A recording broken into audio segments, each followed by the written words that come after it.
Hi guys, bago ko simulan ng kwento, may hihingin lang sana ako na maliit na pabor. Kung may ads na lumabas, sana wag nyo nang skip kung kaya, no? Malato nyo na lang sa akin. It's just a simple way para masuportahan nyo yung channel natin. At kung nagustuhan yung episode, pakihit na rin yung like button and comment your thoughts guys. Sobrang laking tulong na yun para mas makareach pa tayo ng mas madaming listeners. Maraming salamat po sa inyong suporta. At ngayon, simulan na natin ang kwento. Balik tayo sa nakaraan, March of 2012. Ang mga susunod na pahayag ay POV ni Rafi. Patali kong kaibigan si Marian at kababata ko siya. Sabay kaming lumaki at magkaklase kami mula kindergarten hanggang college. Hindi kami mapaghiwalay at laging magkasama araw-araw kahit tuwing weekends. Ganon kami ka-close. Gawa ng magkapit bahay kami tapos magkasing edad pa.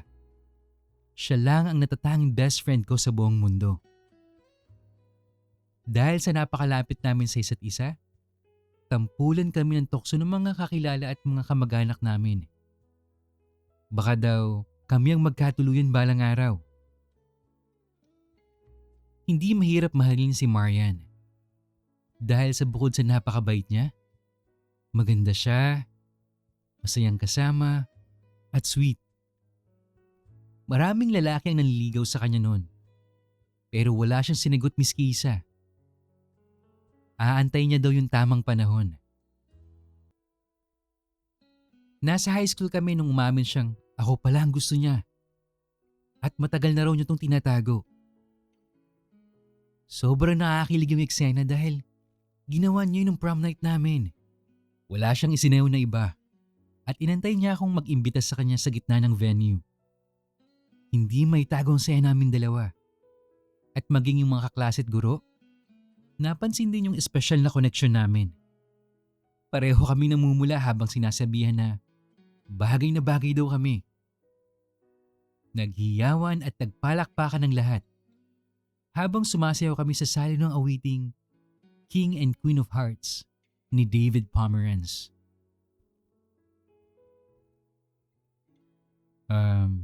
Yan. Masaya ka ba? Bakit napakatahimik mo? Ah, oo Rafi. Napakasaya ko. Ang tagal ko nang pinangarap na maisayaw mo ako sa prom night. Rafi, may aaminin ako. Rafi, gusto kita. Gusto kita matagal na. Talaga, Marian? Totoo ba yung sinasabi mo?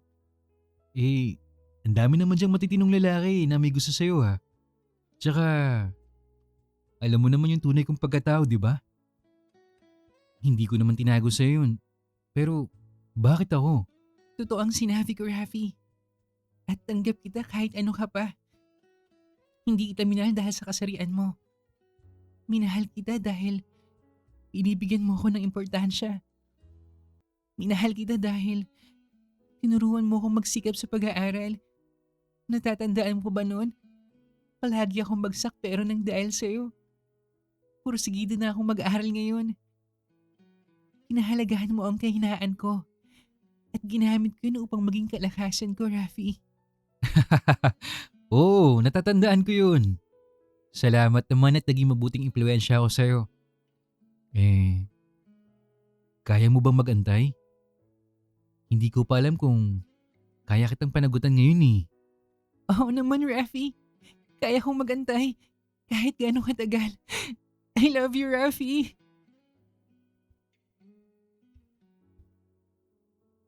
Hindi nagbago ang pakikitungo ko kay Marian nang malaman kong may gusto siya sa akin. Malapit pa rin kami sa isa't isa. Naging malaki ang impluensya ko sa kanya. Kaya hanggang sa mag-college, culinary din ang kursong kinuha niya. Kahit alam ko ang pangarap niya talagang career ay maging isang news anchor sa telebisyon. Lahat ng sekreto ko sa buhay, sinasabi ko kay Marian. Maging ang tunay kong nararamdaman kapag nagkakagusto ko sa kapwa ko lalaki. At maging yung pailan-ilan kong karanasan sa sex. Hindi rin nagbagong pagtingin niya sa akin. Kahit na ibigay ko na sa iba yung sarili ko, imbes na sa kanya. Tinanggap niya ako ng buo at patuloy na minahal sa kabila ng lahat. Pati na rin ang saloobin ko sa kuya ko, alam niya. She's not only my best friend, but she's also my safe space. Alam kong iniingatan niyang lahat ng sekreto ko.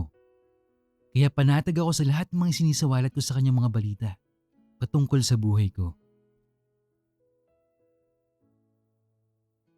February 14, 2023, around 8 a.m. Yan. Gising na. Surprise! Happy birthday and happy Valentine's Day! Uy, Rafi. Ang aga mo naman yata. Anong maaga? 8 a.m. no? Bumangon ka na dyan. Ito, may dala akong flowers for you, tulips, yung favorite mo, tsaka chocolates. Ano ba yan? Kaya hindi ako makahanap ng ibang lalaki dahil dito eh. Ang sweet-sweet mo talaga, nakakainis ka. Pakis nga. Nako yan. Mamaya mo na ako landiin at marami pa tayong lulutuin no. Teka, kumpleto na ba yung lahat ng mga ingredients para sa mga putahin natin mamaya? Oo, kompleto na po. Nakapag-grocery na kami kahapon. Si Tito ba't si Kuya Mikael pupunta? Yes, pupunta sila. Bumangon ka na dahil kung hindi, bubuhusan kita ng tubig ano? Babangon ka ba o hindi? Babangon na. Ito naman oh. Kasi naman, kailan mo ba kasi ako gagalawin? Grabe ka ha. Ang tagal mo na akong pinag-aantay. Baka mamaya mabulok na tong tahong ko kakaantay sa'yo. Sus Maria Josep, yan. Ano ba yung bibig mo? Bahala ka nga dyan. Bababa na ako. At marami pa akong kailangang i-prepare eh. Kung di lang talaga kita mahal nako. Sus, mahal daw pero hindi mo pa ako pinapakasalan. Lalasingin kita mamaya, Rafi. At gagahasain kita, humanda ka. 12 hours later. Oh, tita. Kuya Mikael, mabuti naman at nakarating po kayo. Tita, nagluto po si Rafi ng paborito niyong lengua estofado. At Kuya Mikael, meron din pong specialty ni Rafi na lasagna. Umupo na muna po kat para makakain na. Thanks, Marian. And happy birthday. Hindi pa rin ba nagpo-propose yung kapatid ko sa'yo? Hindi pa po, Kuya Mikael eh. Bigyan pa po natin ng konting panahon si Rafi. I'm pretty sure it will happen when the right time comes. Oo nga naman, Mikael. Anak, huwag muna nating biglain si Rafi. Kilala mo naman yung kapatid mo, medyo sensitive. Kailan pa kasi siya gagalaw? Kapag matanda na sila. Lagpas 30 na silang pareho. At kung papatagalin pa natin to baka mahirapang manak si Marian. Don't worry. Leave this to me. I'll handle it. That's my decision. We cannot extend this further. Anong right time, ha? Ma, Kuya Mikael, I'm glad that you're both here. This means a lot to Yan. Masarap ba yung luto ko? Yeah, I won't deny that you're a good cook, my brother. But we need to put that talent in something more useful. I'll pay for the wedding and we'll have it scheduled as soon as possible. You may be thinking maybe 4 months from now, in the month of June, to give way sa mga traditional beliefs. What do you think, Rafi? Marian? Kuya, hindi pa po namin pag-uusapan ni Yan yung about sa kasal eh. That's exactly why we are talking about it right now. This marriage is going to happen whether you like it or not. Doon din naman kayo pupunta, di ba? Bakit pinatatagal mo pa? Bakit? Bakla ka ba? Rafi? Hindi ba? This is settled and I'll talk to Marian's parents about it. Okay kuya. Magpapakasal kami ni Yan. Gaya ng nakagawian ko, wala akong naging lakas ng loob na ipagtanggol ang sarili ko. Ganon din si Marian. Pareho kami naiipit sa pagiging diktador ng kuya ko. Ang kaibahan lang namin, hindi pa ako sigurado na ito ang gusto ko.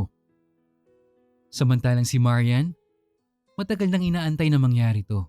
Wala akong choice dahil wala akong karapatang magsalita kapag si kuya na nag-utos. Sa kalaliman ng gabi matapos ang birthday party ni Marian, doon ako nanatili sa bahay nila. Sa mismong kwarto ng best friend kong malapit ko nang maging asawa. Para na ding pamilya ang turing nila sa akin. Dahil palagi naman ako doon natutulog eh. Rafi, galit ka ba? Sorry kung hindi ko nagawa magsalita kanina. Kilala mo naman yung kuya mo. Tanong ni Marian sa akin habang ako ay naghahanap ng lugar na mapagbabakasyonan sa cellphone ko. Bago pa man mangyari ang kasalan. Okay lang yan. Naintindihan ko naman eh. Ayaw mo ba talaga sa akin, Rafi? Hindi mo ba ako kayang mahalin? Magsabi ka ng totoo. Mauunawaan ko naman. Yan naman eh. Ano ba yung pinagsasabi mo? Alam mo namang mahal kita, di ba? Sabay tayong lumaki at malamang sabay tayong tatanda. Kaya tama na magpakasal tayo, di ba?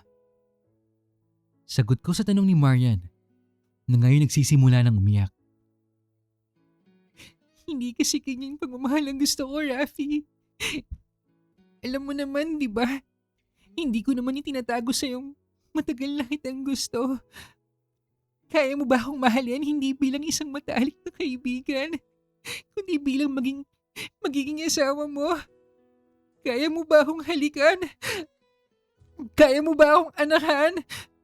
Hindi ka mandidiri kapag nagsiping tayo? Rafi, tanggap kita kahit ano ka pa. Pero kung di ako ang tunay mong gusto, sabihin mo naman huwag kang maging unfair sa akin pati sa sarili mo. Rafi, magpakatotoo ka kasi. Hindi na ako nagsalita at pinunasan ko ang mga luhang pumapatak sa mata niya. Tapos, hinalikan ko siya sa noo. Hanggang sa hindi ko na maialis ang labi ko sa mukha ng babaeng pakakasalan ko. Ang babaeng magiging asawa ko. Ang babaeng balang araw magbibigay sa akin ng mga anak. Ang halik ko sa noo niya'y unti-unting bumaba hanggang sa mailapat ko ang labi ko sa labi niya. Nakaramdam ako ng konting init sa katawan na kahit hindi katulad ang init na nararamdaman ko. Kapag lalaki ang hinahalikan ko, pinagpatuloy ko pa rin. Masyado ko na nasasaktan ng babaeng ito. Masyadong matagal ko na siyang pinag-aantay. Kaya sa gabing ito, gusto kong malaman kung kaya bang lunukin ang pagkatao kong mahalin at maramdaman ang katulad niya ngayon ko pa lamang mararanasan. Hindi niya ako pinigilan. At sa unang pagkakataon, nakatikim ako ng babae. Hindi ako nandiri. Ang totoo niyan, nagustuhan ko yung ginawa namin. Kaya ko naman pala eh. Hindi naman pala ganun kasama. Gagawin din naman namin to balang araw. Kaya hindi naman siguro masamang simulan na namin. At magiging mag-asawa naman kami 4 na buwan mula ngayon. Matapos ang mga mangyari sa amin ni Marian sa unang beses, mabilis siyang nakatulog. Medyo pinagod ko yata. Ako na may pinagpatuloy ko yung ginagawa ko kaninang paghahanap ng lugar na mapagbabakasyonan. Mga pasado 10:00 ng gabi nung may makita kong isang discreet na cabin somewhere in Bohol. Minessage ko yung resort at madali naman sila nag-reply. Nagkasundo kaming pupunta ako next month dahil dun lang sila bakante sa mga panahon na yun. 3 months stay yung binook ko at mabilis ako nag-transfer ng down payment. Pagkatapos, natulog na ako. Kinabukasan nang magising kami ni Marian. Sinabi ko ang plano kong 3 buwang bakasyon ng mag-isa. Naintindihan naman niya, tsaka hindi na siya nag-usisa. Lahat ng lumalabas sa bibig ko noon, hindi kinokontra ni Marian. At kitang-kita ko sa mukha niya kung gaano siya kasaya ngayon. Malamang, dahil yun sa nangyari kagabi. Kaya ang bait-bait niya sa akin. Yan. Hindi ko gagawin to dahil gusto kong lumayo o tumakas ha. Gagawin ko ito para sa kabubuti ng sarili ko. Gusto ko lang makaranas ng sandaling kalayaan bago pa man tayo kasal. I understand, Rafi. Ang gusto ko lang malaman babalikan mo ba ako pagkatapos nito? Oo naman. Ano ba yung sinasabi mo? Babalik ako pangako. At pagbalik ko, magpapakasal tayo. Mahal kita. Kaya huwag kang mag-alala. Huwag kang mag-isip ng masama, okay? Okay. May tiwala naman ako sa iyo, Rafi. Mag-iintay ako ha. Mangako ko babalikan mo ako. Babalik nga ako, yan. Sandali lang naman yun 3 buwan lang. Sige. Basta mag-iingat ka doon, Rafi ha. Kapag may nangyari sa'yo, baka hindi ko kayanin. Palagi kang tatawag ha. Palagi mo akong i-text. Maghihintay ako sa'yo, Rafi. Aantayin kita dito. Muli ko na namang napayak si Marian. Hindi pa nga kami kinakasal Nagagawa ko na siyang saktan. Ay, pero sandali lang naman ako mawawala Tsaka babalik naman ako kagad. Hindi ko na binanggit kay kuya ang plano kong pagbabakasyon bago kami kasal ni Marian. Hahayaan ko na lang na si mama magsabi sa kanya. Dahil paniguradong hindi niya ako papayagan kapag nalaman niya. Totoo naman yung sinabi ko Kailangan ko lang talaga ng makaranas ng kalayaan kahit saglit lang. Yun lang naman talaga yung pakay ko pero bakit naging ganito? Bakit nakilala ko si JC? Bakit muli kaming ipinagtagpo ng tadhana? Maliban sa pinagtaksilan ko si Marian, nagawa kong maging mas masaya sa piling ng iba. Sa piling ni JC. Ganito ba talaga ang gusto ko? Ganito ba talagang tunay kong pagkatao? Anong mangyayari sa akin kapag natapos ang panandaliang pagsasama namin ni JC? Hahanap-hanapin ko ba siya? O mas pipiliin kong gawin ang tama dahil yun ang sabi nila? Kasalukuyan. Day 7, March 22, 2023. Around 4 p.m. O Rafi, anong iniisip mo? Tanong ni JC sa akin. Habang naglalakad kami sa dalampasigan at nagbumuni-muni. Wala, JC. Hindi naman importante ang iniisip ko Hindi mo na kailangan malaman. Sagot ko naman sa kanya. Hindi ko pa nasasabi kay JC na hindi na ako aabot ng 3 buwan dito. Dahil inutos ng kuya kong gawing 1 buwan lang yung bakasyon ko. Rafi, mamayang gabi baka pwede ka. Huwag na lang kaya natin tuloy, JC. Alam mo naman na ikakasal na ako, di ba? Ano ba, Rafi? Di ba nag-usap na tayo hindi mo babanggitin yan? Tangina naman Mahirap bang gawin yun? Bakit ka ba nagkakaganyan, JC? Totoo naman yun Ayoko ng ganito nagkukunwari ako. Rafi, please. Kahit ngayon lang, habang magkasama tayo dito. Bakit ayaw mo na ba? Hindi mo ba nagugustuhan, Rafi? Alam kong nasarapan ka. Huwag kang magkaila. My goodness, JC! Yang bibig mo! Hindi kasi tama Kaya ayoko na sanang maulit pa. Tapos pinatigil ako ni JC sa paglalakad. At hinawakan niya mga balikat ko habang magkaharap kami.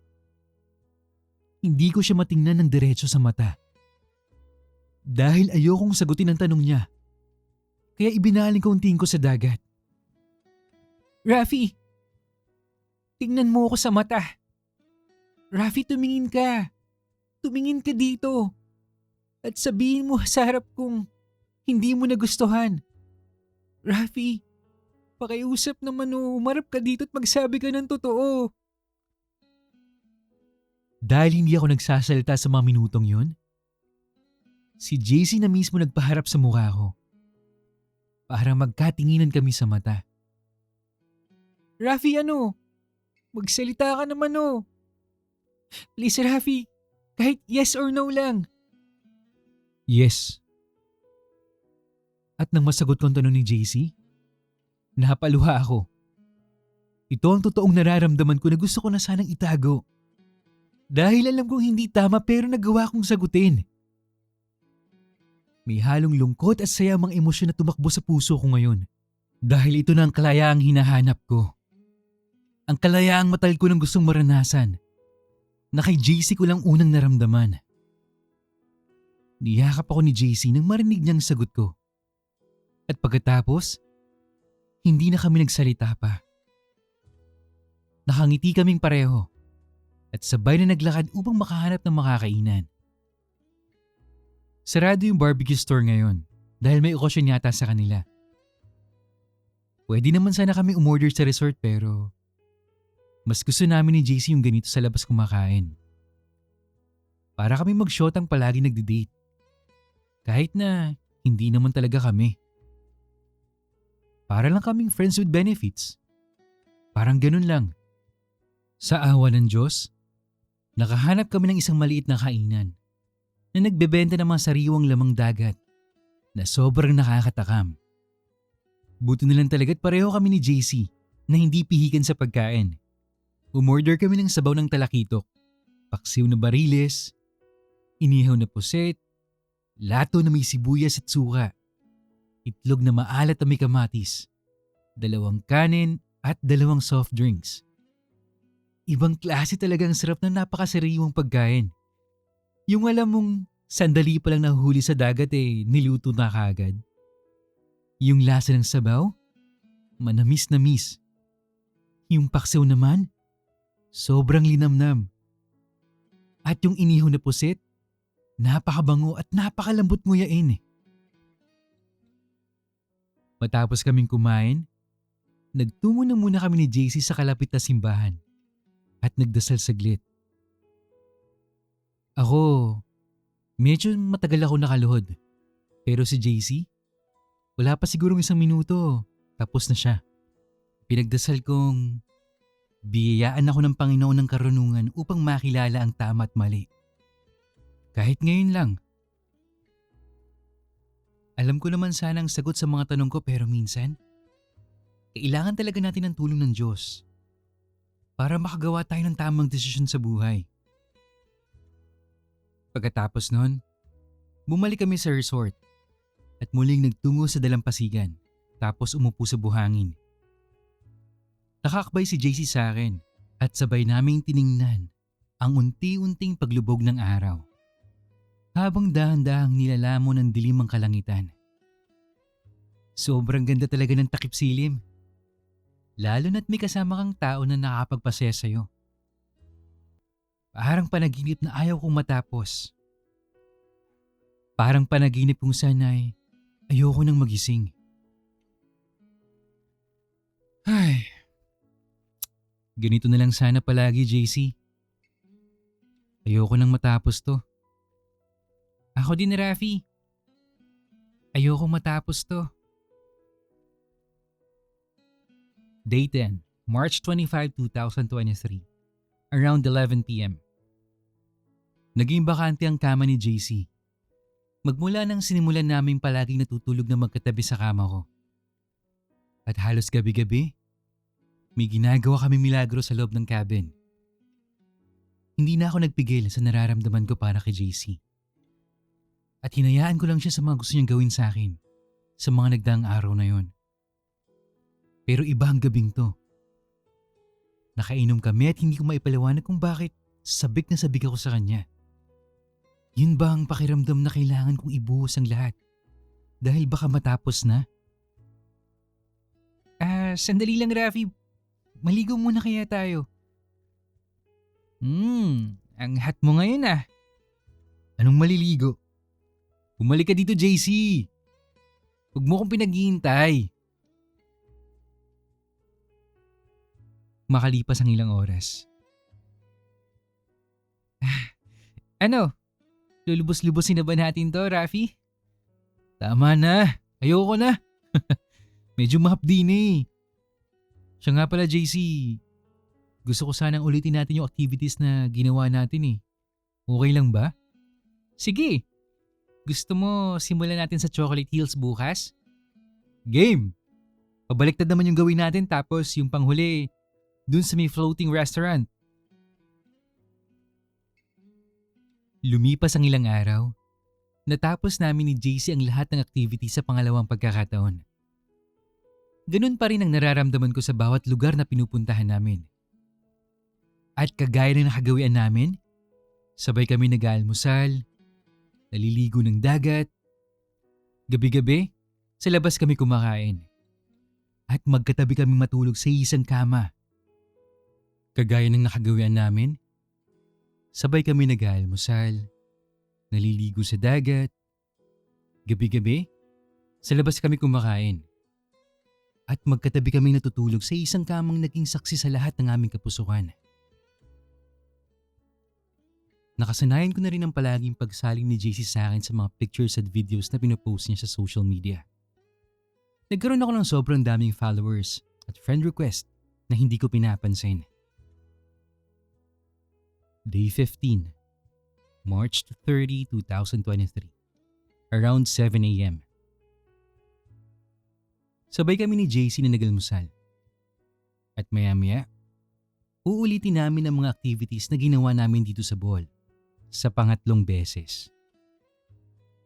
Maliligo ng dagat, mamayang gabi, lalabas naman kami para mag-dinner. At pagka-uwi, magtatalik at tabing matutulog. Day 20, April 24, around 7 a.m. Ganun ulit, mag-aalmusal, uulitin ang lahat ng activities for the fourth time. Maliligo ng dagat, kakain sa labas, magtatalik, tapos tabing matutulog. Day 25, April 29, around 7 a.m. Wala naman nagbago. Pero bakit parang hindi ako masaya? Paulit-ulit lang ang ginagawa namin ni JC. At nakakaramdam na ako ng pagkasawa. Hindi ako nagsasawa sa lahat ng mga lugar na pinupuntahan namin. Pero nagsasawa akong siyang kasama ko. May mga gabing ayoko makipagtalik sa kanya o tabihan siyang matulog. Pero nagkukunwari akong gusto ko. May mga araw na gusto ko sana mapag-isa. Minsan ay tatanong ko sa sarili ko kung ito ba talaga yung gusto ko? Para kasing walang progress eh. Ayoko ng ganitong pakiramdam na hindi ako nag-move forward. Dahil kagaya nun, para ko na rin kinulong yung sarili ko. Ang kaibahan lang sa sitwasyon ko kay kuya, kahit kinukulong niya ako, ramdam ko meron akong mararating.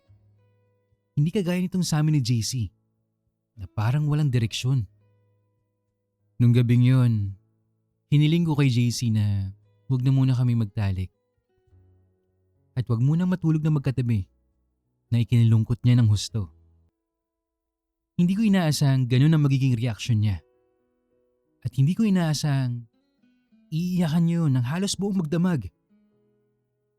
Sa sobrang awa ko sa kanya, ako na mismong tumabi sa kanya doon sa kama niya para patahanin siya. Para siyang bata na iniwan ng kanyang mga magulang.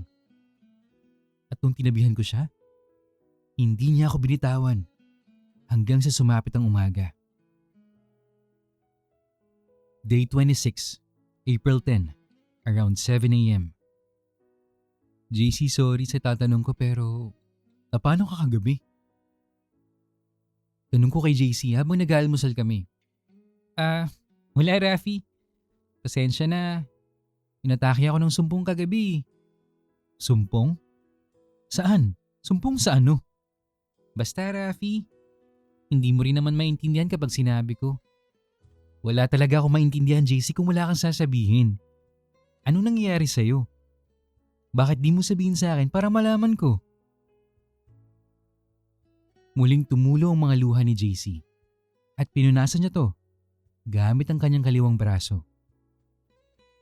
Para na talaga siyang bata sa puntong to. Nakakaawa pero kailangan kong malaman ang katotohanan para alam ko kung paano masusolusyonan yung problema niya. Rafi, nagsasawa ka na ba sa akin? Hihiwalayan mo na ba ako? Hindi ko alam kung anong dapat kong maramdaman sa sinabi ni JC. Ano ba tong sinasabi niyang hihiwalayan kung hindi naman naging kami, di ba? Sinubukan kong kalmahin ang sarili ko. dahil medyo umiinit na yung ulo ko at lumalakas na yung kabog ng aking dibdib. Hudyat na lalabas na namang muli ang kasungitan kong pilit kong pinigilan sa nagdaang mga araw. Believe me, JC, I'm trying the best that I could to calm myself and comprehend. You knew from the start na ikakasal na ako. And you knew from the start na hindi naging tayo. JC, what the hell are you saying? Rafi, I thought merong namamagitan sa ating dalawa dahil kung wala, bakit lagi tayo nagda-date every night? Because we have to eat dinner, JC. What else could it be? Bakit lagi tayong tabing matulog? Because that's what you wanted. Aren't you the one who invited yourself to sleep beside me to begin with? Bakit lagi tayong nagsisex? Oh God! For God's sake! You are the one who started all of this, di ba? Ikaw naman yung may gusto mag-sex tayo palagi. And I gave my share of that bargain. Why do I feel like you are putting all the blame on me? Rafi, hindi na ba talaga pwedeng ako na lang yung piliin mo? Alam kong gusto mo rin ako. Nararamdaman ko yun every single minute that we have spent time together here in this cabin. The way you kiss me. The way you make love to me. The way you smile at me when you wake up in the morning. Wala lang ba ang lahat ng yun sa'yo? You even told me na gusto mo yung ginagawa natin. Remember? When I asked you before, while we were walking on the shore? JC, hindi ko naman sinabing hindi ko gusto. Na-enjoy ko naman yung lahat ng ginagawa natin. But this has to stop. Ikakasal na ako, JC, at alam mo yan. Alam mong simula pa lang hindi nagbago yung desisyon ko. Rafi, please. Huwag mo na lang ituloy. I know that you want me more than Marian. I felt it deep inside my bones. I know that she can't make you happy. The way I make you happy. She's not the right person for you. She's not even an option. Why don't you open your heart to me instead, Rafi?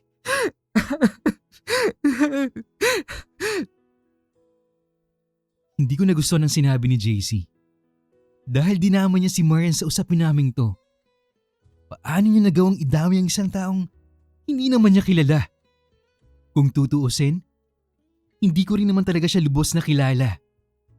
Wala pang ang isang buwan mula nung magsama kami rito sa cabin na to eh. Nagalit ako at nagdilim ang paningin ko. Wala na akong pakialam sa mga lalabas sa bibig ko. Dahil naubos na ni JC ang pasensya ko. Isn't that a bit presumptuous? Open my what? What did you say? Open my heart to you? What on earth are you talking about? Do I know you? All this, it's just an accident. A mistake done by whoever made this booking error. Anong karapatan mong panghimasukan ng buhay ko? At utusan akong buksan ang puso ko. Sino ka ba? Hindi naman kita kilala. Raf, ina mo. Isang buwan tayo magkasama dito sa ramen tapos ngayon, sasabihin mong hindi mo ako kilala? Okay, fine. If that's what you wanted. Kung hindi mo naman ako kilala, then sino nagbigay sa'yo ng karapatang pangitiin ako? Napasayahin ako. Sino nagbigay sa'yo ng karapatang sa'yong bigyan ako ng pag-asang mabuhay? And who gave you the right to make me fall in love with you?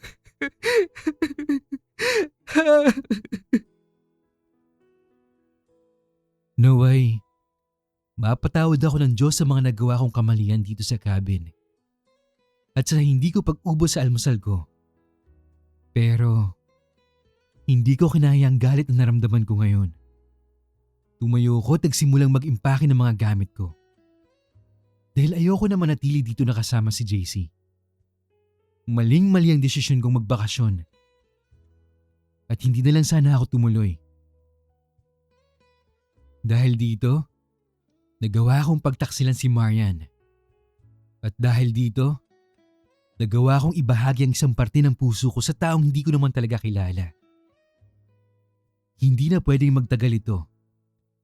Dahil hindi ko sinasadyang mapaibig si JC sa akin. Sandali!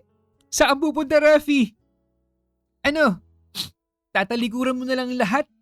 Kahit alam mong hindi ka magiging masaya? Ano, Rafi? Yun ba talaga yung gusto mo? Oo, JC. Kaya pakiusap. Itigil na natin to. Dahil hindi pa dumarating ang araw ng paglipad ko pabalik ng Manila, nagpasya muna akong magtungo sa isang sikat na hotel at doon pansamantalang mamamalagi habang inaantay ang aking flight schedule. May 4 na araw pa akong kailangan tayin bago ako makauwi. Ibinilin ko sa receptionist na huwag sabihin kay JC kung saan ako lumipat dahil ayoko siyang makita. Ayokong makita ang mukha niya. Dahil alam kong nasaktan ko siya. Hindi ko pa maamin sa sarili ko pero alam kong nagkaroon siya ng puwang sa puso ko na hindi ko pwedeng hayaang magtagal. Oo, tama si JC sa mga sinabi niya kanina. At mahal ko din siya kaya kailangan ko siyang iwasan. Magmula nang makalipat ako dito sa hotel, hindi ako masyadong lumalabas dahil baka magkasalubong kami ni JC kung sakaling hanapin niya ako. Hindi ko rin sinasagot yung mga tawag at text niya sa akin. At lahat ng social media accounts ko, dini-activate ko. Kahit panandalian lang yung naging pagsasama namin ni JC, sa kanya ko naranasan maging totoo sa sarili ko. Pero alam ko din na may sukdulan kung ano man yung namamagitan sa amin. Dahil nakapagdesisyon na akong hindi ko tatalikuran si Marian at ang pamilya ko para sa sandaling ligay na idulot niya sa akin. Tama na yung halos 1 buwan na nagkakilala kami. At simula ngayon, magpapakalalaki na ako. Dahil malapit na ako magkaroon ng asawa. At kung mabibiyaan ng langit, magkakaroon din kami ng anak. Sabay kaming lumaki ni Marian at sabay din kaming tatanda magkasama at parehas naming aalagaan ang mga anak namin balang araw na magkasama. Pareho naming haharapin ang mga bukas naming paparating at pareho naming lalampasan ang lahat ng pagsubok na ipagkakalob sa amin ng Diyos. Handa na akong magkaroon ng sarili kong pamilya. Kapag nakauwi na ako, hindi na ako mag-aalinlangan pang ipadama sa magiging asawa ko ang lahat ng pagmamahal na kay tagal kong ipinagkait sa kanya. Pagmamahal na nararapat kong ibigay sa kanya. At pagmamahal na handang lumaban para mapanatiling matiwasay ang aming buhay mag-asawa kapag ikinasal na kami. Hindi na ako takot ngayon. Dahil alam ko matutuwa si Marian sa muling pagbalik ko. Sabik na akong samahan siya sa pagpaplano ng nilalapit naming kasal na nooy pinagkitiwala ko sa kanya at sa aking kuya. Handa na ako. At ngayon alam kong ito ang pinakatamang desisyon na gagawin ko sa tanan ng aking buhay. Day 29, April 13, 2023, around 2 p.m. Kahit medyo kinakabahan, muli akong bumalik sa Chocolate Hills na mag-isa. Gusto ko lang makita to sa huling pagkakataon dahil hindi ko alam kung makakabalik pa ako dito. Kung mangyari mang magpang-abot kami ni JC, hindi ko na lang siya papansinin dahil uuwi na rin naman ako bukas. Sir, magandang hapon po. Sa Chocolate Hills lang ba ang destination natin ngayon, sir? Oo kuya, buti naman at pinanlakan niyo tong biglaang request ko. Oo naman, sir. Inaantay ko ngang tawagan niyo ako ulit eh. Ang laki niyo po kasing magbigay, tigahin ng ibang turista. Siya nga pala, sir. Bakit po kayo lumipat dito? Mahal dito ah. At bakit hindi na kayo magkasama ni Sir JC? Kuya, masama po yung pagiging tsismoso. Wala namang dahilan kuya, gusto ko lang talaga lumipat dito. Ay, pasensya na sir at inuusisa ako. Nag-aalala lang kasi ako para kay Sir JC eh. Nagkita kasi kami kaninang umaga doon sa may entrance ng Chocolate Hills. Sinabi niya sa akin na sabihan ko daw siya pag nakita kita. Mukhang hindi po magandang lagay ni Sir JC ngayon eh. Bakit kuya? Ano po bang nangyari sa kanya? Naikwento kasi nung caretaker ng cabin sa akin nung magkita kami kahapon na lagi daw umiiyak si Sir JC at hindi niya daw kinakain yung almusal niya. Minsan nga nagwawala daw si Sir JC at kahapon daw sinubukan niyang lunurin ang sarili niya sa dagat. Ganun ba kuya? Sige. Kapag nagkaroon ako ng oras kakausapin ko siya. Pero hindi po ako mangangako. Uuwi na kasi ako bukas eh. Tsaka kuya, pwede bang isikreto mo muna sa kanya na nagkita tayo ngayon? Kung sakaling magkita kayo? Okay po, Sir Rapi. Nagtataka nga ako kung bakit siya mag-isa pumunta sa Chocolate Hills kanina. Palagi naman kayo magkasama. Di bali, Sir. Hindi na ako mangingialam pero kung may problema man kayong dalawa sana maayos niya sa lalong madaling panahon bago pa mahuli ang lahat. Salamat kuya. Tatandaan ko po yan. Tayo na po. Alis na tayo. Nakaramdam ako ng pag-aalala para kay JC sa mga narinig ko mula kay kuyang driver. Lalo na dun sa parting sinubukan niyang lunurin ang sarili niya sa dagat. Matagal kong pinag-isipan kung pupuntahan ko ba siya. Pero mas nanaig sa akin ang takot na baka biglang magbago ang isip ko. Kung sakaling malaman kong mas matimbang siya sa puso ko kaysa sa kinabukasan kong pinlano ni kuya. Fast forward tayo. Sa huling pagkakataon, manghang-mangha pa rin ako sa Chocolate Hills. Kung gaano siya kaganda nung una, ganun pa rin siya kaganda hanggang ngayon. Ang kaibahan lang, mag-isa lang ako dahil hindi ko kasama si JC.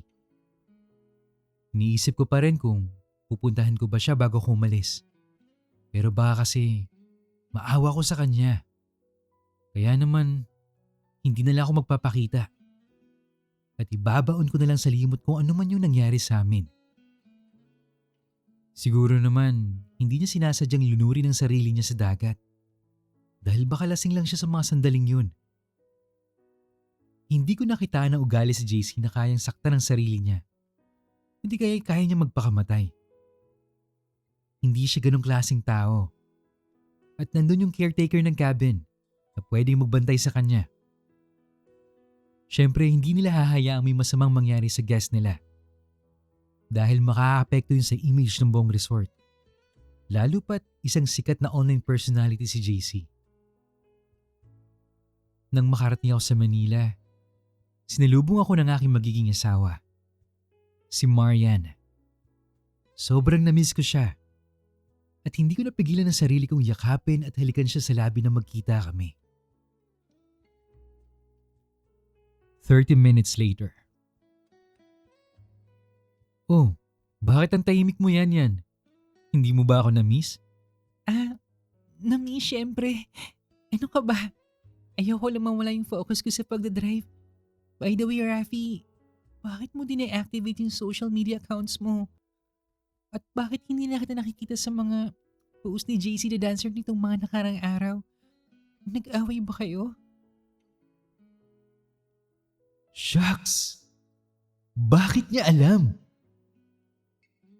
Sambit ko sa sarili ko habang hindi nagpapahalatang natataranta. Wala naman. Ang dami kasi nagme-message sa akin eh. Tapos ang daming friend request. Kaya dinay-activate ko. Alam mo namang mas gusto ko yung tahimik na buhay, di ba? Fina-follow mo pala si JC? Oo, excited nga ako makita yung mga post niya araw-araw eh. Dahil nandun ka. Hindi ka naman kasi nagsasend ng pictures at videos mo sa akin. Buti na lang kamo nandun si JC the Dancer. Rafi, may dapat ba akong ipag-alala? Ha? Bakit mo naman nasabi yan? Wala. Wala kang dapat ipag-alala yan.